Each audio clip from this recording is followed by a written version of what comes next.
زبور 122۔ میں خوش ہوا جب وہ مجھ سے کہنے لگے، آؤ خداوند کے گھر چلیں۔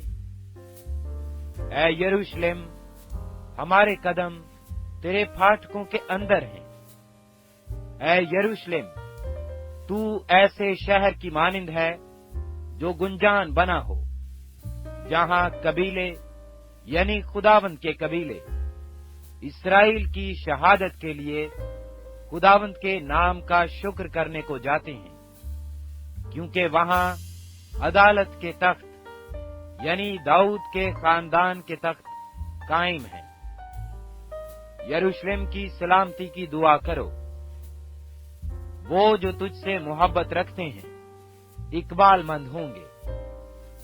تیری فصیل کے اندر سلامتی اور تیرے محلوں میں اقبال مندی ہو۔ میں اپنے بھائیوں اور دوستوں کی خاطر اب کہوں گا، تجھ میں سلامتی رہے۔ خداوند اپنے خدا کے گھر کی خاطر میں تیری بھلائی کا طالب رہوں گا۔ زبور 123۔ تو جو آسمان پر تخت نشین ہے، میں اپنی آنکھیں تیری طرف اٹھاتا ہوں۔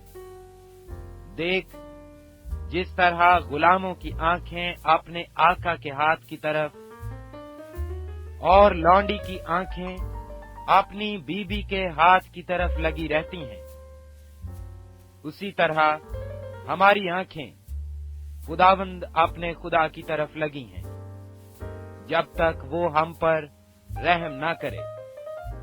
ہم پر رحم کر اے خداوند، ہم پر رحم کر، کیونکہ ہم ذلت اٹھاتے اٹھاتے تنگ آ گئے۔ آسودہ حالوں کے تمسخر اور مغروروں کی حقارت سے ہماری جان سیر ہو گئی۔ زبور 124۔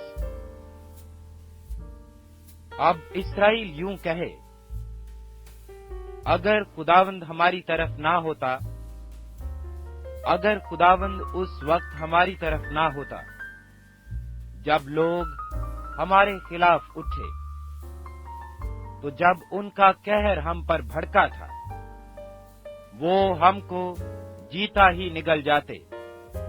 اس وقت پانی ہم کو ڈبو دیتا اور سیلاب ہماری جان پر سے گزر جاتا۔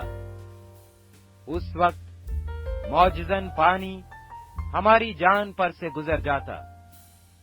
خداوند مبارک ہو، جس نے ہمیں ان کے دانتوں کا شکار نہ ہونے دیا۔ ہماری جان چڑیا کی مانند چڑی ماروں کے جال سے بچ نکلی۔ جال تو ٹوٹ گیا اور ہم بچ نکلے۔ ہماری مدد خداوند کے نام سے ہے، جس نے آسمان اور زمین کو بنایا۔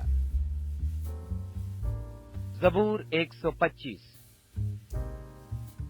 جو خداوند پر توکل کرتے ہیں وہ کوہ سیون کی مانند ہیں، جو اٹل بلکہ ہمیشہ قائم ہے۔